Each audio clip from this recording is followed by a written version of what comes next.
Hello my good people, hello mashabiki zangu wa Laiti Simulizi. Basi leo hii bwana, nimekuletea kigongo kutoka kwa mwandishi nguli kweli kweli, muite mwamba Heri D'Souza. Basi tega sikio lako tuweze kusikiliza nini ambacho huyu Heri D'Souza ametuletea hapa Laiti Simulizi. Mimi naitwa Trishi. Karibu sana simulizi hii ya kuitwa Mfungwa namba 777. Kunani huku ndani? Mfungwa huyu alikosa nini mpaka ikapelekea kifungo chake? Nini hasa ambacho kimo humu ndani? Karibu sana ukaweze kusikiliza kilichomo ndani ya huu mkasa.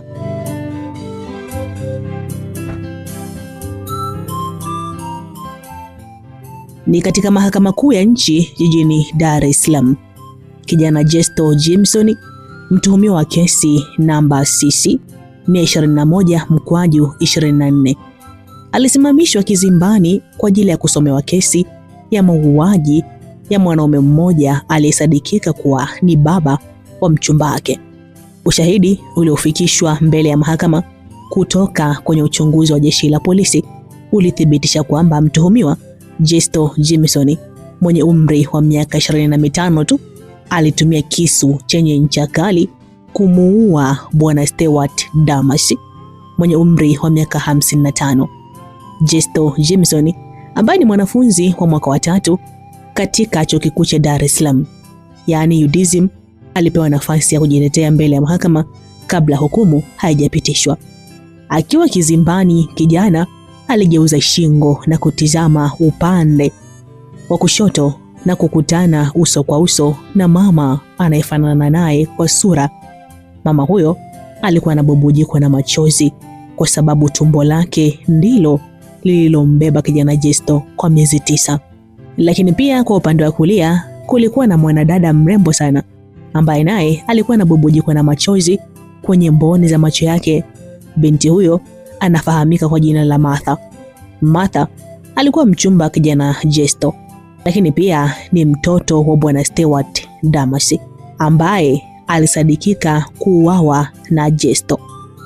Jesto alipomtizama mama yake pamoja na Martha akajikuta anatokwa na machozi ya uchungu mbele ya mahakama. Kijana akajikaza kiume kisha akasema, ninachokumbuka ni kwamba nilikuwa naelekea chuoni majira ya asubuhi. Kuna gari lilisimama mbele yangu na ndipo sura ya mwanadada ikajitokeza kwenye kioo cha gari. Yule mwanadada aliniuliza njia ya kwenda chuoni UDSM kwa kudai kwamba yeye ni mgeni. Nilianza kumuelekeza lakini bado akadai kwamba hajaelewa kabisa, hivyo akaniomba nipande kwenye gari ili nimpeleke na yupo tayari kunilipa pesa. Kwa kuwa nami nilikuwa naelekea huko chuoni, nikamkubalia na kumwambia hakuna haja ya kunilipa, hivyo nikapanda kwenye gari na safari ikaanza. Lakini sasa kadri dakika zilivyozidi kusonga, nilianza kuhisi hewa nzito ndani ya lile gari, huku usingizi nao ukininyemelea. Nilipojaribu kumsemesha yule mdada, nilijikuta nikishindwa kuinua hata ulimi. Sio ulimi tu, hata viungo vyangu vyote vya mwili vilikuwa vizito mno. Sikuweza kuinua japo kidole cha mkono wangu. Sikujua ni muda gani alivaa, lakini nilimshuhudia yule dada akiwa na barakoa iliyofunika pua na mdomo wake, huku akinitizama kwa macho kikatili sana. Hapo sasa nikahisi nimeingia kwenye mikono ya mtu mwenye nia ovu na mimi. Mwanzoni kabisa nilijua ndani ya gari lile tupo wawili, lakini nikaja kuhisi uwepo wa watu wengine kwenye siti za nyuma. Ni kweli hisia zangu zilikuwa sahihi kabisa, kwani niliguswa bega na mtu ambaye sura yake sikuifahamu kwa sababu sikuwa na uwezo kugeuza shingo. Taratibu kabisa nilianza kufumba macho yangu baada ya kushindwa kuhimili uzito wa kope. Baada ya hapo sikujua kitu ambacho kiliendelea, na nilipokuja kuzinduka nikajikuta na kisu mkononi, huku pembeni yangu kukiwa na mwili wa bwana Stewart. Na hapa mbele ya mahakama, mimi sijaua mtu ila nimeuziwa tu kesi. Martha, mimi sijamuua baba yako. Martha, huu ni mwendelezo wa ile vita ya mapee. Jesto alishindwa kuendelea kuongea kutokana na machungu aliyokuwa anapitia kwa wakati huo. Machozi yaliloanisha shati lake alilokuwa amelivaa. Sauti ya nyundo ya hakimu ikasikika kuashiria kwamba muda wa mtuhumiwa kujitetea ulikuwa umekwisha. Ushahidi uliofika mbele ya mahakama kuhusiana na ile kesi ya mauaji ulikuwa kimazingira na ulitosha kabisa kumtia hatiani kijana Jesto Jameson, kwa kuwa maelezo yake hayakuwa na mashiko wala vielelezo vya kutosha. Lakini pia kijana hakuwa na mwanasheria yote wa kumtetea, hivyo akajikuta hatiani. Kwa mujibu wa sheria za mahakama, kijana Jesto Jameson akahukumiwa kifungo cha maisha jela. Hukumu hiyo ilipelekea mshtuko mkubwa sana kwa mama yake na Jesto, hivyo akadondoka chini kwa pressure. Utaratibu wa haraka ukafanyika ili kumpatia huduma ya kwanza mama huyo, lakini walishachelewa kwani roho ilishaacha mwili. Kwa hakika lilikuwa ni pigo kubwa sana kwa kijana Jesto. Hakuamini macho yake kuona mama yake amekufa bila hata kusikia neno lake la mwisho. Mwili wa mama Jesto ulichukuliwa na kupelekwa hospitali kwa ajili ya uchunguzi zaidi. Kijana Jesto alivishwa pingu na kuingizwa kwenye gari kwa ajili ya kuanza safari kuelekea gerezani. Jesto aliomba nafasi ya kuzungumza na Martha japo dakika moja tu. Nafasi hiyo iliweza kupatikana. Jesto na Martha wakawa wanatazamana huku wote wakitokwa na machozi. Martha, najua dunia nzima haiwezi kunielewa nikisema kwamba mimi sihusiki kabisa na kifo cha babako. Najua kabisa hata wewe uliyesema unanipenda na kuniamini, leo hii huwezi kuniamini nikikwambia kwamba sijamuua babako. Martha, mengi atasemwa kuhusu mimi, lakini naomba utambue kwamba mimi hapa sijamuua babako, nimesingiziwa tu Martha. Huu ni mwendelezo ile vita yetu ya mapenzi. Kuna mtu kamuua babako na kuniuzia kesi hii. Na kuahidi Martha, ni lazima nirudi uraiani na nakuhakikishia kila aliyehusika na kifo cha babako ni lazima alipe. Martha, nakuomba sana usinihukumu kwenye moyo wako, kwa sababu haya ninayopitia ni kwa sababu yako. Na kama utapata muda, basi naomba uende nyumbani ukamzike mama yangu. Mama yangu mimi hakuwahi kabisa kukuchukia, na hilo unalifahamu Martha. Na kutakia kila laheri kwenye masomo yako Martha. Hakikisha unakwenda kufanya vizuri kwenye mitihani yako ya mwisho ili ukafikie malengo yako uliokuwa unaniambia. Na kupenda sana Martha. Jesto alizungumza maneno hayo kwa hisia kali sana, huku machozi na kamasi vikichukua nafasi kwenye uso wake. Mwanadada Martha alishindwa kabisa kuhimili maumivu aliyoyapata kupitia maneno ya Jesto. Machozi yalimtiririka kwa wingi, huku akishindwa kuinua mdomo wake na kuzungumza. Ulimi ulikuwa ni mzito kuliko kawaida. Alibaki tu akinyoosha mkono huku akimsindikiza Jesto kwa macho. Hakuamini kabisa kuwa na historia inamtenganisha na mwanaume anayempenda. Ni kama utani vile. Jesto alikuwa anakwenda gerezani kumalizia miaka yake ya kuishi hapa duniani. Kumbukumbu za matukio ya nyuma zilimfanya Martha ahisi maumivu ya mkuki ndani ya moyo wake, licha ya kwamba mtuhumiwa alimuulia baba yake mzazi. Maumivu ya kutengana na Jesto yalikuwa makubwa sana kuliko maumivu aliyoyapata kwa kumpoteza baba yake. Hatimaye kijana Jesto alipelekwa gerezani, na alipofika tu akapatiwa vazi maalumu la wafungwa lenye namba 777.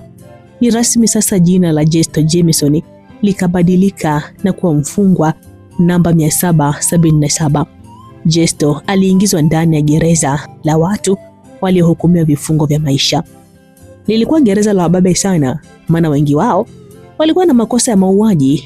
Ndani ya gereza hilo wababe ndio walikuwa wanaishi kwa amani na furaha. Muonekano wa Jesto uliwafanya wababe wa gereza lile waamini kwamba wamepata mke. Jesto alikumbuka vyema stori za mtaani kuhusu maisha ya jela, kwamba ukiwa mnyonge unaweza kuolewa. Kijana alipokumbuka zile stori, ikambidi sasa aondoe huzuni kwenye sura yake, kisha akaweka sura ya kazi. Hakutaka stori na mtu, badala yake akaenda kukaa kwenye kona fulani iliyokuwa wazi. Muda huo wenzake walikuwa wanapiga stori za hapa na pale. Muda mchache tu zile stori zikabadilika na kuna mfungwa akaanza kupigwa vitasa na njemba mmoja ambaye naye ni mfungwa. Wakati jamaa anapigwa, wafungwa wengine walitulia tu, maana yule mpigaji ndo alikuwa mbabe pale ndani na alishazoea kutembeza vichapo kwa wenzake. Dakika zile zile akafika askari wa zamu baada ya kusikia sauti ya vichapo. Alikuwa askari jela wa kike mrembo sana, kiasi kwamba hakustahili hata kufanya kazi kama ile. Askari huyo alikuwa anafahamika kwa jina la Afande Beatrice. Alikuwa na umri wa miaka takriban 30 hivi. Baada ya Afande Beatrice kufika pale, wafungwa wote wakatulia na hata yule mbabe akaacha kutembeza kichapo. Afande Beatrice akamsogelea yule mfungwa mbabe kisha akamwambia, namba 501, kwa nini kila siku ni wewe tu ndio unawapiga wenzako? Afande, mimi nipo katika majukumu ya kutengeneza nidhamu hapa ndani.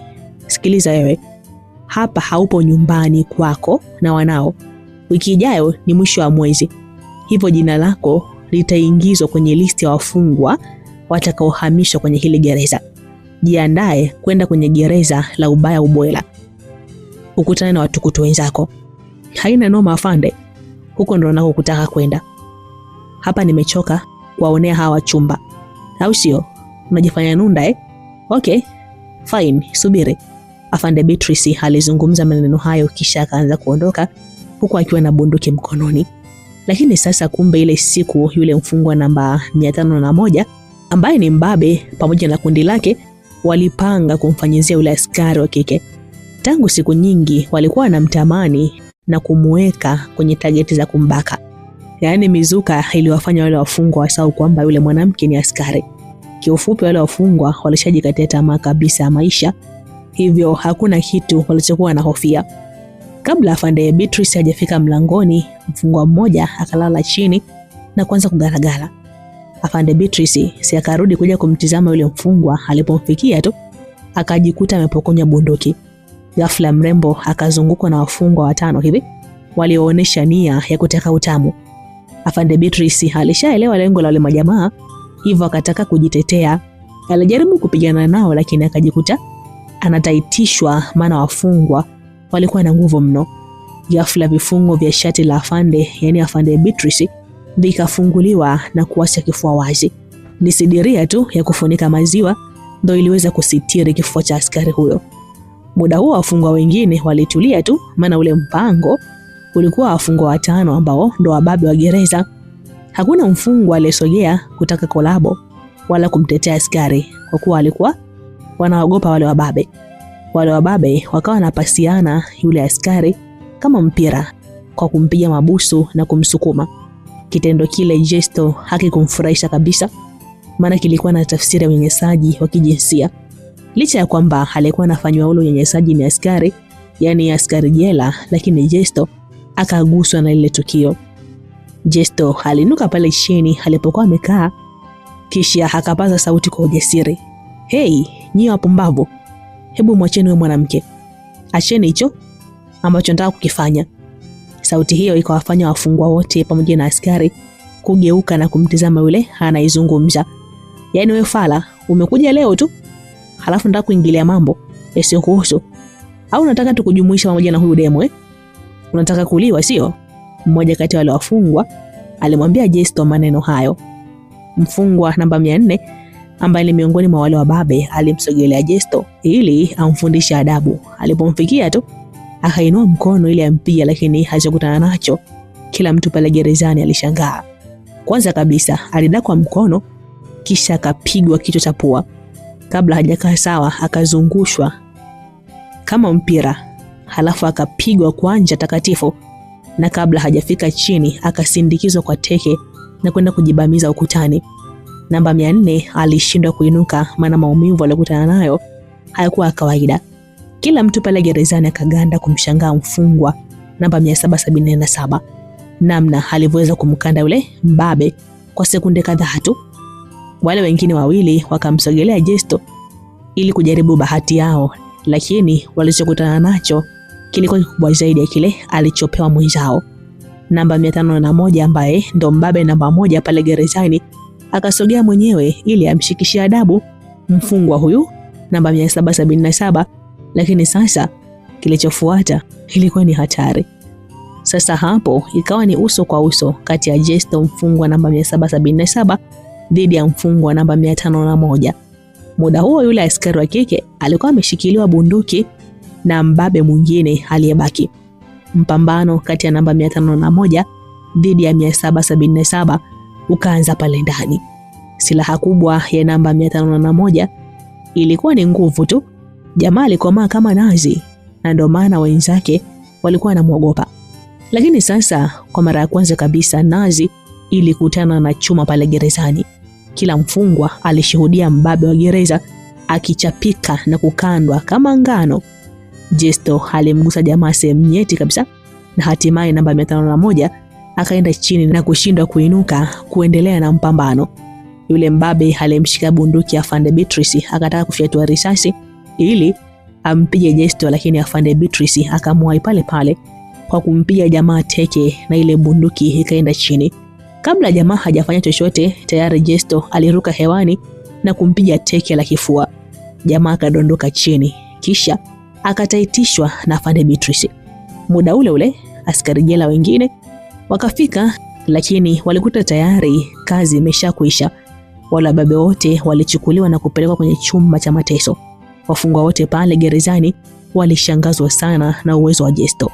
Kwa muonekano wa kawaida hakufanana kabisa na kile alichokifanya. Hata Afande Beatrice naye akabaki na maswali mengi sana juu ya mfungwa namba 777. Hakutarajia kabisa kama angepata msaada kutoka kwa mfungwa. Kuna kitu cha tofauti kabisa alikiona kwa yule mfungwa, hivyo akaondoka akiwa na maswali mengi kichwani. Baada ya tukio hilo, kila mfungwa akajisogeza karibu na Jesto kwa ajili ya urafiki. Jesto alijikuta anapata marafiki na kila mfungwa alimheshimu pale gerezani. Basi jioni saa 12 ilipofika, wafungwa wote walikwenda kantini kupata chakula. Kwa mara ya kwanza kabisa Jesto alikula chakula cha jela, chakula ambacho hakikuwa na ladha kabisa mdomoni mwake. Ni kile chakula ambacho binadamu anakula tu ili aishi. Baada ya kumaliza kula, wafungwa wote walirudi bwenini kwa ajili ya kulala. Usiku huo Jesto hakupata kabisa usingizi kutokana na msongo mzito wa mawazo. Alikumbuka namna hakimu alivyosoma hukumu yake mbele ya mahakama. Mtaalamu hakuamini kabisa kama maisha yake ndio yataishia kwenye kile chumba alichokuwa. Alikumbuka pia namna mama yake alipopata mshtuko na kupoteza maisha baada ya hukumu kusomwa. Mama yangu ana haki ya kufa kwa sababu alikuwa na matumaini makubwa sana juu yangu. Kwa namna alivyonipigania mpaka kufikia chuo kikuu, hakutegemea kabisa kama maisha yangu yangeishia gerezani. Angewezaje sasa kuvumilia kumpoteza mwanae tegemezi kwenye mazingira kama haya? Lakini mama, naomba unisamehe mwanao kwa kushindwa kukuletea kile ulichonituma chuoni. Naomba unisamehe sana mama yangu kwa sababu umekufa kwa uzembe wangu. Huenda kama nisingependa basi haya yote yasingetokea mama. Mama, sasa mimi hapa nitawezaje kumtunza mdogo wangu wakati maisha yangu ni hapa gerezani? Nipe maarifa basi mamangu, nifanye nini mimi ili niwe huru? Jesto alijisemea moyoni maneno hayo huku akiwa amekaa na kuegemea ukuta. Muda huo wafungwa wengine walikuwa wamelala kama kawaida, maana tayari walishazoea yale maisha. Jesto yeye alikuwa na usiku mrefu sana, maana bado alikuwa haamini kama pale alipokuwa ndo makazi yake mapya. Asubuhi na mapema ya siku iliyofuata, wafungwa walianza shughuli zao za usafi kwenye mazingira yote ya gereza kama ilivyokuwa desturi yao. Kulikuwa na mgawanyo wa majukumu katika swala zima la kufanya usafi. Baadhi ya wafungwa walikuwa wanalima, wengine kufyeka, kufagia na kumwagilia bustani. Ilipofika majira ya saa 5 asubuhi, filimbi ilipigwa na hapo kila mfungwa akajua muda wa kupata uji umefika. Wafungwa wakaelekea kantini kupata uji kama ilivyokuwa desturi yao. Lakini sasa kule kantini, mfungwa namba 777 ambaye ni Jesto hakuonekana kabisa. Jesto alibaki bwenini kwa sababu hakuwa mpenzi wa uji. Hesabu alizokuwa amejipigia ni kusubiri chakula cha mchana. Kijana bado alikuwa na mawazo mazito sana juu ya hukumu yake. Kumbukumbu za maisha ya nyuma zilikuwa zinamtesa mno. Akiwa pale bwenini anaendelea kukumbuka ya nyuma, ghafla akamwona yule askari jela wa kike, yani Afande Beatrice. Amefika pale ndani. Yule askari alifika pale mara baada ya kutokumuona mfungwa namba 777 kule kantini. Jesto Jameson, kwa nini hujaenda kantini kupata chakula? Afande Beatrice alimuuliza. Kwanza kabisa Jesto alishtuka, maana haikuwa kawaida kabisa kwa afande ama askari kumuita mfungwa kwa jina lake halisi pale gerezani. Kila mfungwa alitambulika kwa kuitwa kwa namba na sio jina lake halisi. Afande Beatrice yeye tangu aliposaidiwa jana na Jesto akaenda kutafuta faili la mfungwa namba 777 na kumfuatilia kwa undani zaidi. Tayari alishaona utofauti mkubwa uliopo kati ya Jesto na wafungwa wengine. Baada ya Afande Beatrice alipomuuliza Jesto kwa nini hajaenda kantini, Jesto akajibu, afande, mimi sio mpenzi wa uji, nitakula chakula cha mchana moja kwa moja. Kijana, hapa upo jela, sio nyumbani. Yaani sio nyumbani kwenu. Hapa unatakiwa kula kila kinachopikwa kwa sababu hakuna ratiba ya milo mitatu.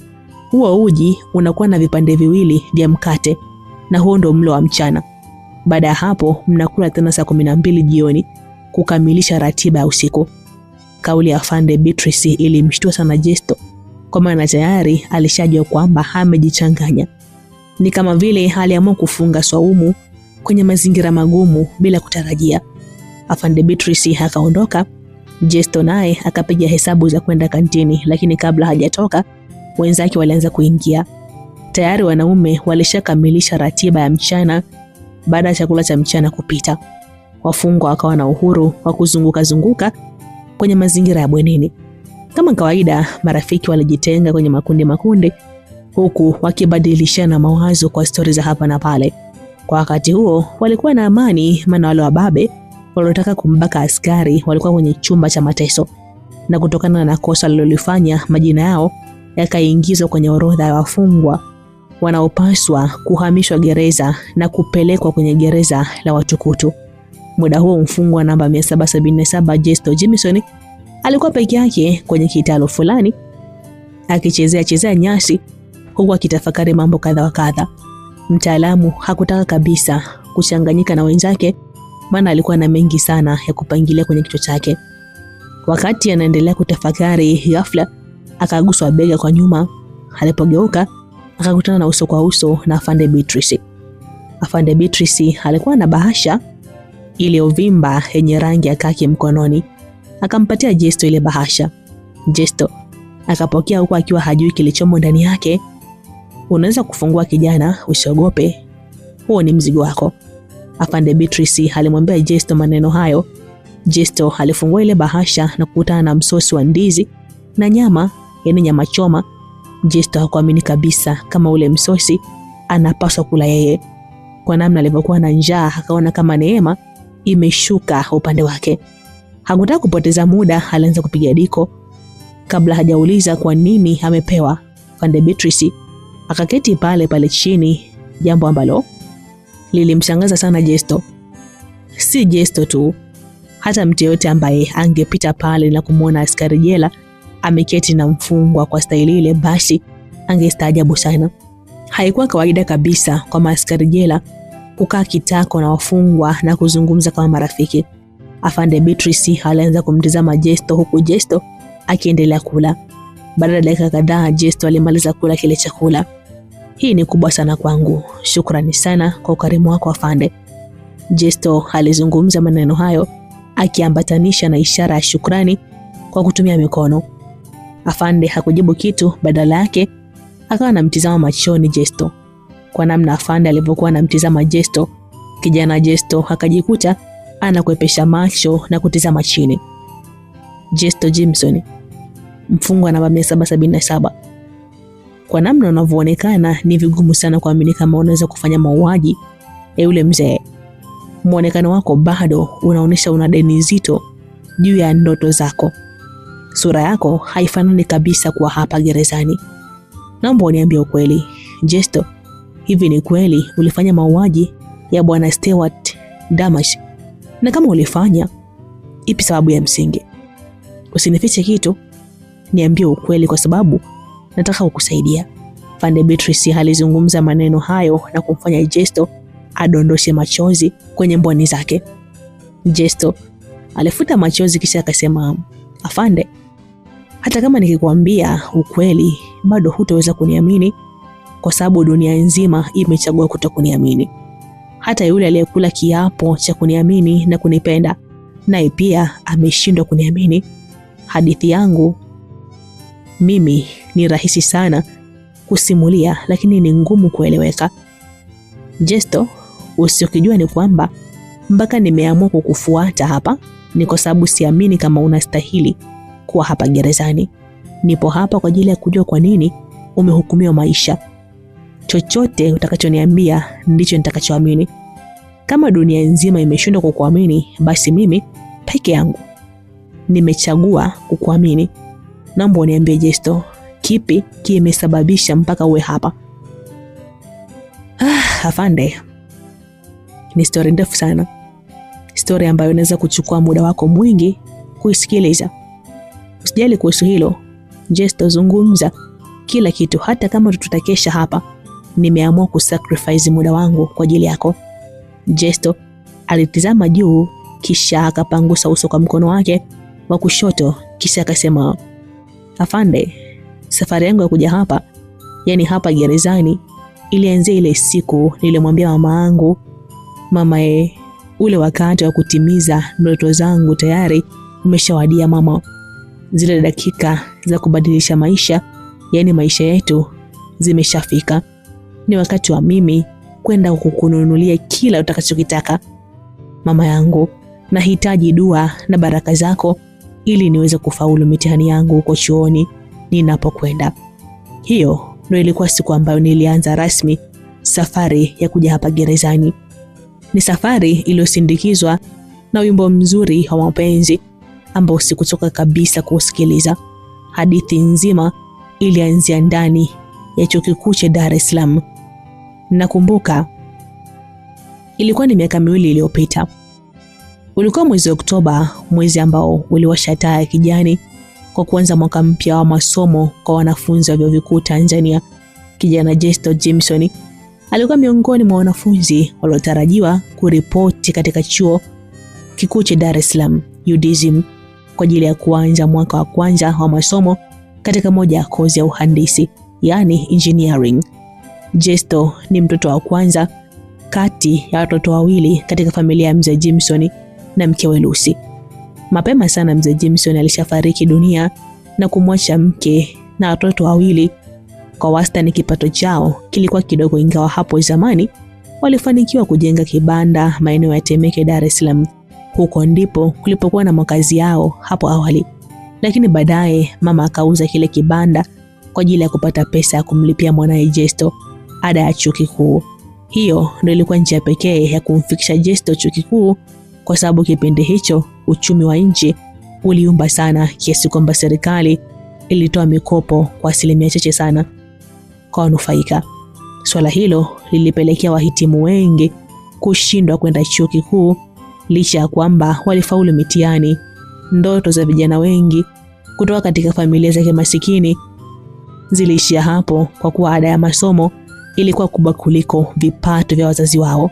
Hapo ndipo mama yake Jesto alipoamua kuchukua maamuzi magumu ya kuuza kibanda kilichoachwa na mumewe na kuamua kuwekeza kwenye ndoto za mwanae, ndoto ambazo aliamini kabisa zingeleteleza matunda makubwa sana katika familia.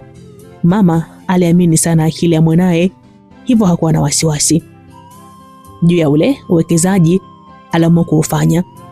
Baada ya kuuza ile nyumba, walipata pesa za kutosha kulipia ada na michango yote ya chuo. Baada ya hapo familia ikahamia maeneo ya Mbande, Mbagala. Huko ndipo walipokwenda kupanga nyumba ya kuishi. Walipanga vyumba viwili vya kuishi, mama na watoto wake wawili ambaye ni Jesto na mdogo wake wa kike wa kuitwa Joyce. Siku hiyo kijana alikuwa anaagana rasmi na mama yake pamoja na mdogo wake kabla ya kuanza safari kuelekea hosteli Mabibo ambako alitakiwa kuishi. Mama, ule wakati wa kutimiza ndoto zangu tayari umeshawadia. zile dakika za kubadilisha maisha yetu zimeshafika. Ni wakati wa mimi kwenda kukununulia kila utakachokitaka mama yangu. Nahitaji dua na baraka zako ili niweze kufaulu mitihani yangu huko chuoni ninapokwenda. Mwanangu, mimi na baba yako hatukuwahi kabisa kupata bahati ya kusoma na kufika huko chuo, yani chuo kikuu. Hiyo nafasi uliyoipata unapaswa kuitumia vyema mwanangu. Kila saa na kila dakika unapaswa kukumbuka hali ya maisha uliyoiacha hapa nyumbani. Usahau kwamba tumeuza kibanda cha familia ili mradi tu utimize ndoto zako mwanangu. Ndoto zako ndo msingi bora wa maisha ya familia hii. Soma kwa bidii mwanangu, kwa sababu wewe ndo baba tunayekutegemea. Hata ikitokea nimekufa, basi wewe ndo utabaki ukimlea na kumuongoza mdogo wako. Mama, na kuahidi nitatekeleza kila neno ambalo umelisema. Kamwe hatutoishi kwenye nyumba ya kupanga milele. Kile kibanda tulichouza kwa ajili ya kugharamia masomo yangu kitazaa nyumba za ghorofa. Nashukuru sana mwanangu kwa kunielewa na kuniahidi mambo mazuri. Kitu cha mwisho na cha msingi kabisa ambacho hutakiwi kufanya mwanangu ni kupigana. Mwanangu, na kujua vyema sana, mkono wako ni mwepesi sana kuinuka pindi unapokuwa na hasira. Naomba usiende kuinua mkono wako hata kama utachokozwa au kukosewa. Ugomvi unaweza kukuharibia taaluma yako. Kwa hiyo acha kabisa mwanangu. Jesto alichuchumaa chini kisha akashika miguu ya mama yake na kumwambia, mama na kuahidi sitopiga mtu yeyote hata kama nikichokozwa. Nitakubali kuwa lofa ili mradi tu nipate kile kilichonipeleka. Na kuahidi mama, nitatekeleza kila ulichoniambia mwanao. Hayo yalikuwa mazungumzo kati ya kijana Jesto na mama yake, ikiwa ni muda mchache tu kabla ya kuanza safari kuelekea chuoni UDSM. Siku iliyofuata ni ndani ya ardhi ya chuo kikuu cha Dar es Salaam maarufu kama UDSM. Tayari mhula wa masomo ulishafunguliwa na wanafunzi walisharipoti chuoni. Kijana Jesto Jimson alikuwa miongoni mwa wanafunzi walioripoti chuoni hapo ndani ya wiki ya kwanza kabisa ya kufunguliwa chuo. Ile wiki ya kwanza ilikuwa mahususi kabisa kwa ajili ya mapokezi ya wanafunzi, yani wanafunzi wapya, na wiki hiyo hutambulika kwa jina la Orientation Week. Yani ni wiki ambayo wanafunzi wa mwaka wa kwanza hupokelewa na kufahamishwa kwa kina kuhusu historia nzima ya chuo, viongozi pamoja na mazingira yake kwa ujumla. Masomo yalianza rasmi wiki ya pili tangu chuo kilipofunguliwa. Licha ya masomo kuanza, lakini kuna baadhi ya wanafunzi bado walikuwa hawajaripoti na wengine ndio walikuwa wanaendelea kuripoti. Swala la baadhi ya wanafunzi kuchelewa kuripoti halikuweza kuathiri wala kuvuruga ratiba ya masomo. Wanafunzi waliokuwepo waliendelea kusoma kama kawaida. Katika kipindi cha wiki mbili tayari wanafunzi wa mwaka wa kwanza akiwemo Jesto walishakuwa wenyeji wa mazingira ya pale chuoni. Jesto alipata rafiki aliyekuwa anasoma naye kozi moja, ingawa walikuwa wanaishi katika hosteli tofauti. Jesto alikuwa anaishi hosteli za Mabibo, huku rafiki yake akiishi hosteli za Magufuli mkabala na Mlimani City. Rafiki yake Jesto alifahamika kwa jina la Salim. Ndani ya wiki mbili alizoishi pale chuoni, Jesto aliweza kujionea kwa macho yake kile kilichokuwa kinazungumzwa vijiweni juu ya uwepo wa warembo ndani ya UDSM. Kwa hakika akili yake ilikiri kwamba UDSM kuna pisi kali zilizonyooka kwa marefu na mapana. Lakini sasa kwa bahati mbaya hakuna pisi yoyote iliyofanikiwa kuutingisha moyo wa Jesto. Jesto hakupata shauku ya kuwa kwenye mahusiano kwa wakati ule, kwa kuwa moyo wake haukuguswa na mrembo yote yule. Lakini sasa Jumatatu ya wiki ya tatu ndipo moyo wa kijana Jesto ulipotingishika kwa mara ya kwanza, baada ya macho yake kumshuhudia mwanadada mgeni aliyeripoti chuoni hapo kwa mara ya kwanza kabisa. Sio Jesto pekee ndo aliyetingishwa moyo, bali 90% ya wanafunzi wote wa kiume walitingishwa mioyo yao kutokana na uzuri wa binti huyo. Binti huyo alifahamika kwa jina la Martha. Darasa zima lilitulia, huku kila mwanafunzi akiushangaa uzuri wa Martha pindi tu alipoingia darasani kwa mara ya kwanza. Darasa lilikuwa na wanafunzi wachache, huku viti vingi vikionekana kwa wazi. Martha alitizama kulia na kushoto, akatafuta sehemu ambayo ingemfaa kuketi ili aendelee na kipindi cha mwalimu. Baada ya sekunde kadhaa, akapiga hatua na kuelekea sehemu ambayo aliona inamfaa. Break ya Martha ilikuwa kwenye kiti kilichokuwa jirani kabisa na Jesto, yaani ni pale pale alipokuwa kijana Jesto. Mapigo ya moyo yalimwenda mbio Jesto, maana hakutegemea kama angepata nafasi ya kuketi karibu na yule mrembo. Hiyo ndio ilikuwa mara ya kwanza kabisa kwa wawili hao kukutana. Basi kipindi kiliendelea huku Jesto akimtazama Martha kwa kuibia. Dakika za mwishoni kabisa, wakati kipindi kinaelekea kumalizika, mhadhiri ama mwalimu akawapa wanafunzi zoezi, yani quiz, ambalo kila mmoja alitakiwa kulifanya muda ule ule. Ni swali moja tu lenye maksi 5 ambazo zinajumlishwa kwenye matokeo ya mtihani wa mwisho wa kumalizia muhula ama tunaita UE. Kila mwanafunzi alikamata peni na daftari na kuanza kulifanya lile swali haraka iwezekanavyo, maana walipewa dakika 10 tu. Wakati wanafunzi wapo busy na kuandika, Martha yeye alijikuta anaandika anafuta, anaandika anafuta. Hiyo yote ni kwa sababu hakuelewa kabisa lile somo kutokana na kukosa vipindi vya nyuma. Ndani ya dakika 7 Jesto alimaliza kujibu swali, ila alipomtizama jirani yake Martha akamwona anazungusha tu peni kwenye karatasi huku akiwa hajaandika chochote. Jesto alijua mrembo yupo majishingo, hivyo anahitaji msaada.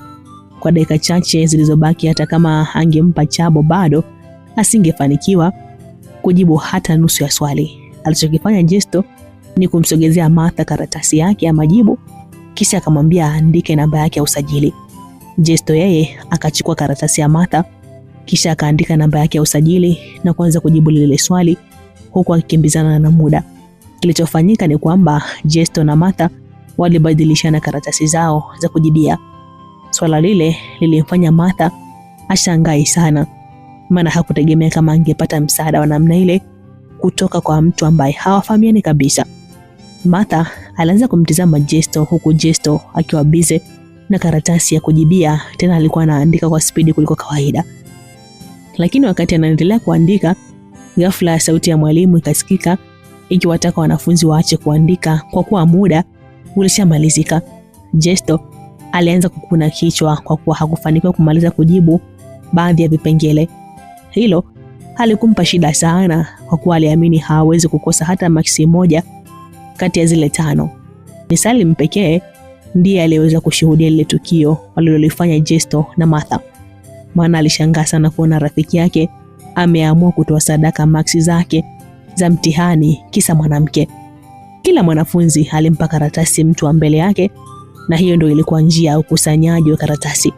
Baada ya zoezi hilo kukamilika, karatasi zote zikafika kwa mwalimu kwa ajili ya masahihisho.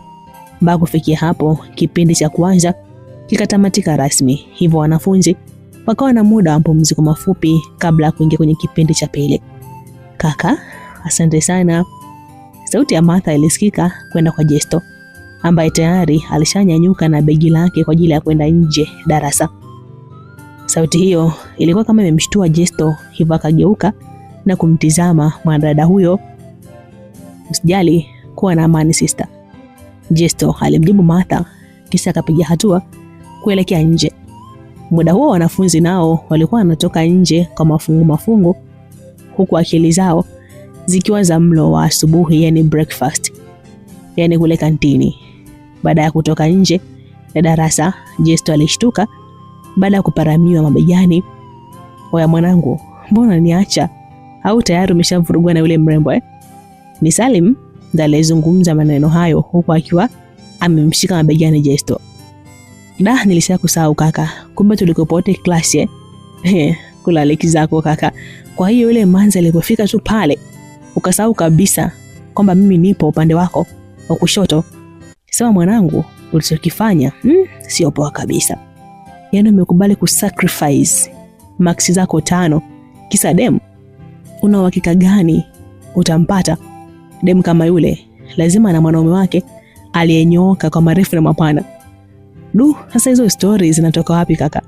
Kwani mimi nimekuambia kwamba namtaka ule demu? Mimi nimemsaidia tu kama ninavyowasaidia watu wengine. Wapi wewe? Mimi mwenyewe ni mwanaume na najua kabisa ule msaada umeutoa kwa kuwa yule ni mwanamke halafu ni mzuri.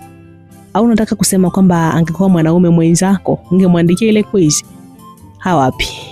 Imeandikwa mwanaume atakula kwa jasho lake. Sasa kwa nini ale kwa jasho langu? Si unaona sasa, nilijua tu kwa kuwa yule ni manzi ndio maana umemwandikia.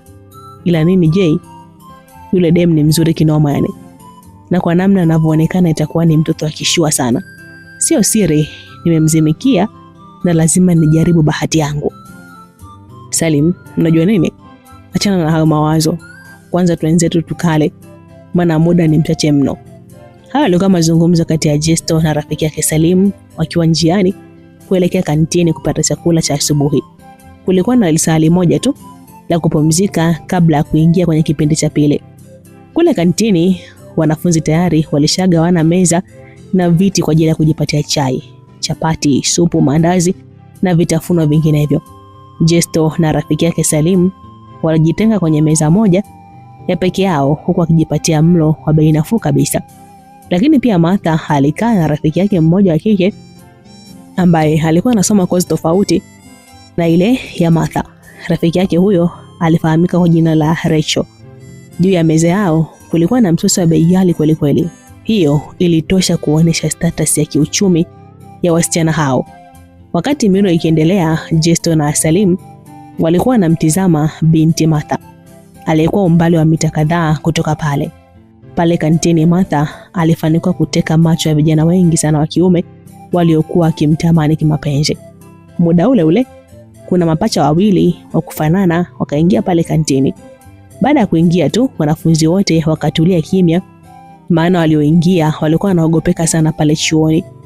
Walikuwa ni wababe kweli kweli na hakuna sheria ya chuo iliyoweza kuwahukumu tangu akiwa mwaka wa kwanza mpaka kufikia mwaka wa 3. Wale mapacha walikuwa wanajiita Double D na majina yao halisi yalikuwa ni David na Davis. Ni wababe wa chuo, walishajiwekea sheria kwamba kila msichana mzuri pale chuoni ni lazima awe kwenye himaya yao kwa namna yote ile. Kwanza walikuwa na uwezo wa kifedha na pili walikuwa vyema sana kwenye kupigana. Baada ya kufika pale kantini, Double D walipiga hatua mpaka kwenye meza waliokaa Martha na Rachel. Walipofika tu wakavuta viti kibabe kisha wakaketi. Rachel alianza kutetemeka maana alikuwa anawafahamu vyema wale jamaa. Martha yeye hakushtuka kabisa kwa sababu alikuwa mgeni pale chuoni, hivyo alikuwa hajui chochote kuhusu wale jamaa. Ile tukio kila mwanafunzi alikuwa anashuhudia, hivyo walijua aliyefuatwa pale ni Martha. Mambo vipi wa chumba? Davis alisalimia. Poa. Rachel akaitikia peke yake huku Martha akiwa ameuchuna. Oya wedem, mbona uitikii salamu David akamuuliza Martha huku akimgusa shavu. Mimi sio mchumba wala dem. Rekebisha kauli yako tafadhali. Martha akajibu, oya we Rachel, hivi hujamwambia mwenzako kuhusu hizi kodi? David alimuuliza Rachel. Ni mgeni ameripoti leo tu hapa chuoni. Rachel akajibu kwa kigumizi, sikia wedem, mimi nimetoka kukupenda, nataka uwe mchumba wangu. Davis akamwambia Martha huku akimnyosha kidole, mimi sitaki kuwa mchumba wako na sikupendi. Naona una uhuru wa kujibu chochote kile ambacho unakitaka kwa sababu hujui unapendwa na mtu wa aina gani. Hujui kabisa unamjibu nani hayo majibu. Oya Rachel, utamwambia shoga yako kuhusu Double D ili ajue kwamba hili sio ombi bali ni amri. Oya wedem, kesho nitakutafuta. Davis alizungumza maneno hayo kisha akamsogelea Martha na kumshika kiganja cha mkono halafu akakibusu kibabe. Baada ya kufanya hivyo wakaondoka kibabe pale kantini. Hivyo ile jamani nani hapa chuoni? Martha alimuuliza Rachel. Ni wakorofi, ni wanafunzi wa mwaka wa 3, ni wakorofi na wababe kweli kweli. Kila mwanafunzi anaogopa hapa chuoni. Wao wakimtaka mwanamke yeyote lazima awe wao. Kwa hiyo uongozi wa chuo unashindwaje kudhibiti hilo? Hivi inawezekana vipi mambo ya sekondari yawepo mpaka huku chuoni. Martha, unajua nini? Wala jamaa ukiwapeleka kwenye uongozi wa juu, kesi inaishia juu tu. Wanatumia sana nguvu ya fedha za wazazi wao kuwatuliza walimu na viongozi. Kiufupi, hata kesi ukiipeleka polisi utajisumbua tu bure. Hiyo ndo sababu inawafanya wafanye uhuni hapa chuoni. Wanafunzi wengi wa kiume wanapokonywa mademu zao na kupigwa kabisa. Kiufupi, shoga yangu, jiandae kuchukuliwa, maana washakutamani tayari. Hayo yalikuwa mazungumzo kati ya Rachel na Martha. Upande wa Jesto na Salim hawakufurahishwa kabisa na lile tukio ambalo lilifanywa na hawa Double D. Oya Salim, hivi hao jamaa wataendelea kuwanyanyasa watu mpaka lini? Hatuna haja ya kujadili hilo swala Jesto. Tunzetu klasi, maana muda wa pindi ushakaribia man. Poa mwanangu, tuondoke. Jesto na Salim walitoka pale kantini na kuelekea darasani. Walipofika darasani, wakaenda kukaa kwenye viti vya nyuma kama kawaida yao. Muda huo wanafunzi nao walianza kuingia darasani huku akimsubiria mwalimu. Kila mwanafunzi alichagua kukaa sehemu aliyoitaka yeye. Martha naye akafika darasani na kukuta viti vingi vikiwa wazi. Mtoto wa kike alitizama kulia na kushoto, kisha akatizama nyuma kabisa, akamwona Jesto. Huwezi kuamini, alipiga hatua na kuelekea kwenye viti vya nyuma kabisa alipokuwa Jesto na Salim. Kwa mara nyingine tena Jesto akajikuta ameketi karibu kabisa na mrembo Martha. Mapigo ya moyo yakaanza kumwenda mbio Jesto. Hai. Martha alimsalimia Jesto huku akiketi kwenye kiti. Hai tu. Jesto akaitikia ile salamu. Salamu ilikuwa kwa Jesto tu, kitu ambacho kilimwacha Salim kwenye mshangao, maana hata yeye alikuwa pale pale ila hakusalimiwa. Sio hivyo tu, hata kitendo cha mrembo Martha kuchagua kukaa karibu na Jesto kwa mara ya pili kilimshangaza pia Salim.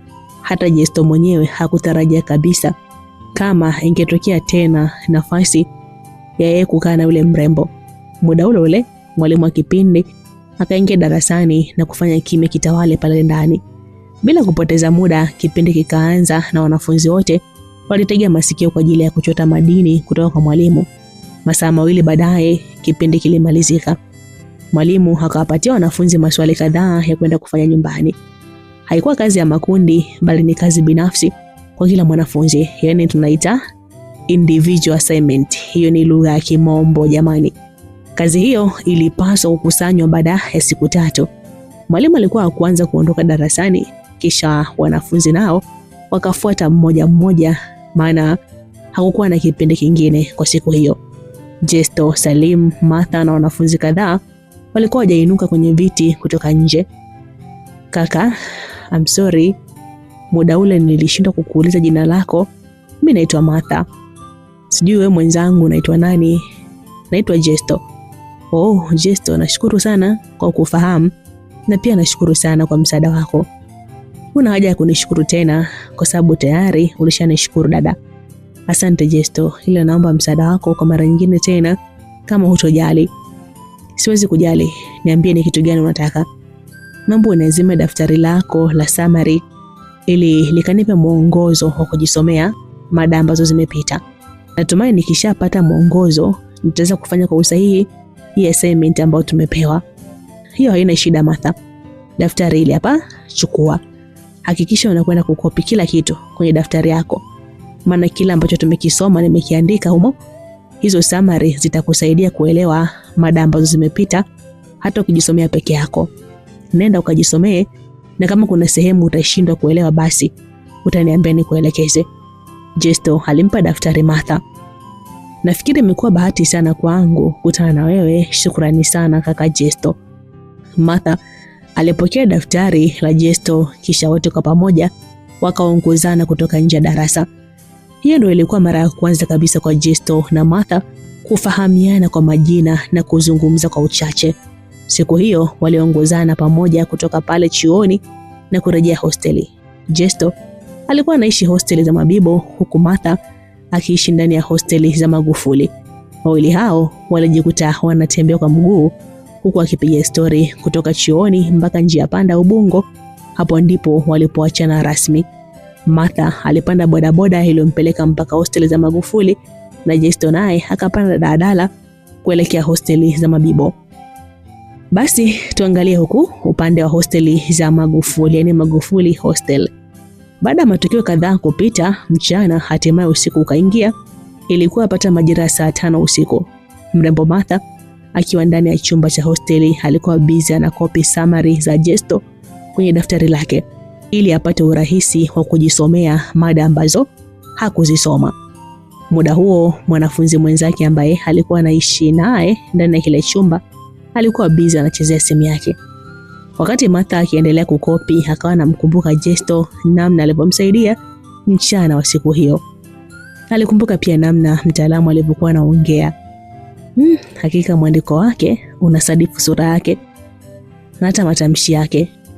Kwa namna anavyoonekana ni mtu mwenye moyo smart sana, na huenda ikawa nimepata rafiki bora sana pale chuoni. Martha alijisemea moyoni maneno hayo huku akitizama mwandiko wa Jesto kwa macho na sura ya tabasamu. Basi upande wa pili wa hosteli za Mabibo, yani Mabibo Hostel, majira yale ya saa 5 usiku, Jesto naye alikuwa ndani ya chumba cha hosteli akijaribu kujisomea baadhi ya mada za darasani. Siku hiyo kila alichokuwa anasoma akajikuta anashindwa kuelewa, maana kichwa kilitawaliwa na matukio ya mchana. Akili yote ilikuwa inachanganua sura ya mrembo Martha. Mtaalamu alijikuta anawaza matukio yote yaliyotokea kati yake na mrembo Martha mchana wa siku hiyo.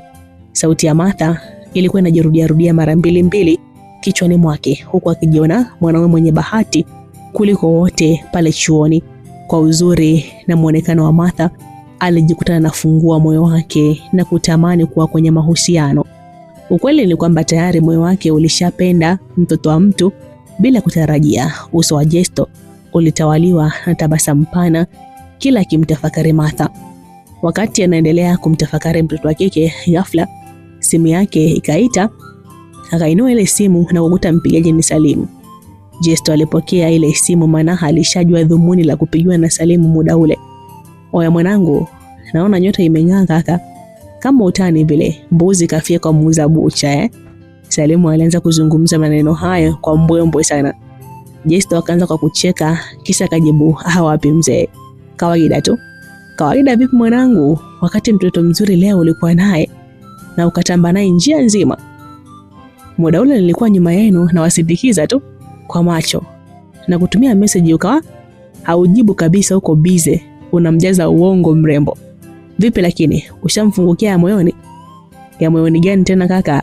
Mbona kama unanichora mwanangu? Acha utani Jesto. Kwa hiyo unataka kusema kwamba yule demu una hisia naye? Sina uhakika mwanangu, lakini nahisi kabisa amechanganya akili yangu. Maana mpaka muda huu sijasoma kabisa kwa ajili ya kumwaza tu. Kila nikitaka kusoma naona sura yake inanijia kichwani mwangu. Oho, huo ndo wanaume sasa. Fanya kweli mwanangu. Hakikisha kesho unamfungukia moyoni. Hakuna sababu ya kupoteza muda, maana demu kajileta mwenyewe kiumeni. Sio rahisi kama unavyofikiria Salim. Ni mapema sana kufanya hivyo kaka. Kiufupi ni kwamba kwa dakika chache nilizomsoma Martha, nimegundua kwamba yeye ni mwanamke wa tofauti sana. Utofauti ni upi Jesto? Huo ni uoga wako tu. Kumbuka tunaishi mara moja tu, kwa hiyo ukimpenda mtu mwambie ukweli wako. Jibu lolote utakalolipata litafanya moyo wako kuwa huru, kwa sababu utakuwa umejua nafasi yako kwenye moyo wake. Wewe mchane tu, hata kikataa ni poa tu, ila kikubwa ujumbe umemfikia na akaya kijua unampenda. Kama unampenda mtu basi mwambie tu ukweli wake, usisubiri afe ndo useme ulikuwa unampenda. Ngoja yaumiza matumbo na hizo chelewa utakuta mwanasi wako. Shauri yako, au sio? Naona umeamua kutumia misemo ya wahenga katika kunishauri. Ila Salim, usisahau kwamba muhenga aliyesema hiyo kauli ndo huyo aliyesema haraka haina baraka. Kiufupi, ukiishi kwa kuamini misemo ya wahenga wa Kiafrika utaishia kufeli, maana hawaeleweki.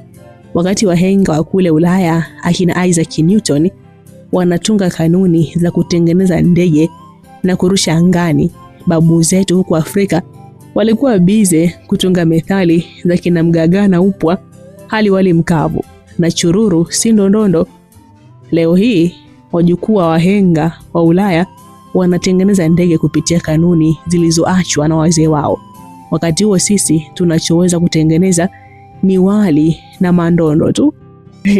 Haise mwanangu, umenifurahisha sana. Kwa hiyo unataka kusema kwamba combination ya wali na mandondo imetokana na methali ya mgagaa na upwa, hali wali mkavu na chururu si ndondondo? Hiyo umesema wewe kaka, usitaki kunigombanisha na wazee wetu. Sema nini Jesto? Wewe chenga sana mwanangu. Yaani huchelewi kuingiza comedy na utani kwenye issue serious. Sometimes unakuta nimefika chuo nina hasira zangu tu, ila nikikutana na wewe tu nacheka mpaka nasahau changamoto ambazo ninazo. Kiukweli umekuwa rafiki poa sana kwangu. Salim, unajua nini? Muda umekwenda sana. Kwa hiyo tulale kaka. Si unajua kesho tuna kipindi asubuhi. Halafu kweli mwanangu, nisamee kwa kuchelewesha kumuota mtoto Martha. Pumbavu mlala uko pimbi wewe. Hayo yalikuwa ni mazungumzo ya simu kati ya Jesto na Salim majira yale ya usiku. Siku iliyofuata chuoni UDSM, mnamo majira ya saa 2 asubuhi, baadhi ya wanafunzi wa kozi ya architecture engineering walikuwa ndani ya darasa kwa ajili ya kuanza kipindi. Kama kawaida, wachelewaji siku zote hawakosekani, hivyo baadhi ya wanafunzi walikuwa wanaendelea kuingia muda huo, huku mwalimu akiwa mbele ya darasa tayari kwa kuanza kipindi. Mpaka kufikia muda huo Martha hakuonekana kabisa pale darasani. Kijana Jesto alikuwa na pressure juu baada ya kushindwa kumuona Martha pale darasani. Hakujua nini ni chanzo, hivyo akatamani kumpigia simu ili ajue kwa nini hayupo darasani, lakini alikumbuka hakuwa na namba ya mtoto wa kike. Wakati anaendelea kuwaza kuhusu Martha, ghafla Martha akaingia pale darasani. Hapo sasa mwanaume akajikuta pumzi inashuka na kufurahi peke yake moyoni. Kwa mara nyingine tena Martha alinyosha moja kwa moja mpaka kwenye kiti kilichokuwa wazi pembeni yake Jesto. Kujirudia kwa hilo tukio kulitengeneza nadharia mpya kwenye vichwa vya wanafunzi juu ya Jesto na mrembo Martha. Tayari watu wenye D2 wakajua zali la mentali limemdondokea Jesto. Wale wasiokuwa na D2 wakajua huenda wawili hao walikuwa wanafahamiana tangu sekondari, ndio maana wamekuwa na ukaribu kwa siku moja tu. Kwa muonekano wa Martha ilikuwa vigumu sana kuamini kwamba anaweza kutoka kimapenzi na Jesto. Kwa muonekano tu Martha alikuwa mwanamke mwenye hadhi ya kutoka kimapenzi na watu maarufu na wenye fedha, huko Jesto akionekana kapuku. Martha aliketi kwenye kiti kisha akamsalimia Jesto pamoja na Salim. Salim alishangaa kuona siku hiyo amesalimiwa wakati jana alisalimiwa Jesto peke yake. Kumbe Martha tayari alishajua Salim na Jesto ni marafiki, kwa maana aliwaona wakiwa pamoja kwenye mazingira yote ya chuo. Baada ya kusalimiana, Martha akatoa daftari kwenye mkoba kisha akampatia Jesto. Jesto, asante sana. Nimeshamaliza kukopi, ila kuna vipengele fulani bado sijavielewa. Kama ukipata nafasi baadaye, naomba nieleweshe kwa undani. Martha, usijali, siwezi kuwa busy kiasi cha kukosa muda wa kusaidia, hilo limekwisha. Nafikiri baadaye tunaweza kuanza hilo zoezi. Asante sana kwa kujali kuhusu mimi Jesto. Usinishukuru sana Martha, kwa sababu hata kama nisingekuwa mimi, basi kuna mwingine tu angekufanyia haya. Hiki ni kitu unachostahili, kwa hiyo kuwa na amani kabisa. Oya Jesto, ticha kashaanza kufundisha kule mbele. Mbona kujisahau sana? Ticha mwenyewe mnoko kinoma, akiona mnapiga story hapa atawatoa nje. Salim alimwambia Jesto maneno hayo kwa sauti ya chini chini. Hapo sasa Jesto na Martha wakakatisha maongezi na kuanza kumsikiliza mwalimu. Wanafunzi wote ndani ya darasa walitulia na kuanza kufuatilia kipindi kwa umakini wa hali ya juu. Baada ya masaa mawili kipindi kilimalizika, mwalimu akawa kwanza kutoka nje ya darasa. Wanafunzi nao walianza kuinuka kwenye viti ili watoke nje, lakini ghafla kuna miamba miwili ikaingia pale darasani. Hawakuwa wengine bali ni Double D, yani David na Davis. Wanafunzi wote darasani wakatulia kwanza ili waone ni kitu gani kimewaleta wale jamaa. Wale jamaa wakapiga hatua kibabe mpaka kwenye meza waliokaa Martha.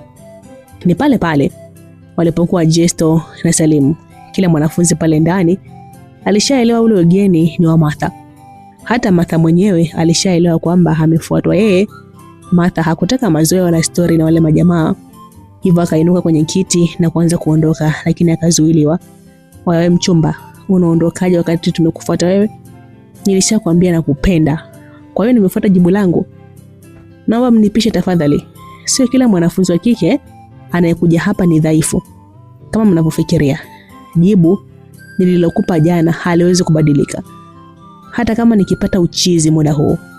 Martha alizungumza maneno hayo kisha akampita Davis pembeni, lakini akakamatwa mkono na kurudishwa nyuma.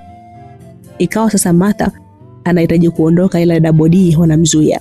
Swala lile lilimfanya Jesto ashindwe kuvumilia, maana hakufurahishwa kabisa na ule ubabe. Wakubwa, hebu mwacheni basi wewe msichana aondoke. Jesto alizungumza maneno hayo na kumfanya kila mwanafunzi ashtuke pale darasani. Walishtuka kwa sababu Double D walikuwa hawapendi kuingiliwa na mtu yeyote kwenye jambo lao. Kiufupi, Jesto alijichanganya kuingia cha kike, hivyo ilikuwa ni lazima achuchumae. Hapo sasa kila mwanafunzi akapata shauku ya kutaka kujua kitu kinachokwenda kutokea baada ya Jesto kuingia kwenye njia za Double D. Wewe fala, unasemaje wewe? Kwanza unasema hivyo kama nani? Wakubwa, mimi nazungumza kama mdogo wenu na pia nikiwa kama mwanaume mwenzenu. Huyu ni mpenzi wangu, kwa hiyo nawaomba kama mwanaume mwenzenu niachieni mwanamke wangu. Kauli ya Jesto ilimshtua kila mwanafunzi pale darasani. Hata Martha mwenyewe na Salim walishtuka, lakini walijua Jesto amezungumza kwa lengo la kutoa msaada. Kwa hiyo homeboy, unatamba mbele yetu kwamba unamiliki pisi kali, sio? Sasa rafiki yangu, hivi unavyojiona unaweza kumiliki mtoto mzuri kama huyu? Huyu anahitaji matunzo. Kwa namna unavyoonekana ni wazi kwamba hauna pesa. Sikia sasa homeboy, kuanzia leo kamba na huyu demu, vinginevyo utajuta kusoma kwenye hiki chuo. Davis aliongea maneno hayo kisha akamshika mkono Martha na kuanza kuondoka. Martha akabaki analalamika huko akijaribu kufurukuta na kujitoa kwenye mikono ya Davis. Jesto aliona jamaa wanamletea dharau kubwa sana mbele ya darasa, maana tayari alishasema Martha ni mpenzi wake. Sasa yeye kama mwanaume angewezaje kukubali mwanamke wake achukuliwe kibabe na mwanaume mwingine huku akishuhudia? Hapana. Pale pale Jesto akainuka kwenye kiti kisha akatembea kwa spidi kumfuata Davis, ambaye alimkamata Martha. Alipomfikia tu akamdaka Martha na kumfanya ashindwe kutembea. Wakubwa, naomba mwachie huyu msichana tafadhali. Nishaambia huyu mwanamke ni mwanamke wangu. Jesto alizungumza maneno hayo huku akiwa na sura tofauti kabisa. Oya D, naona mtoto kautaka, kwa hiyo mpe anachostahili.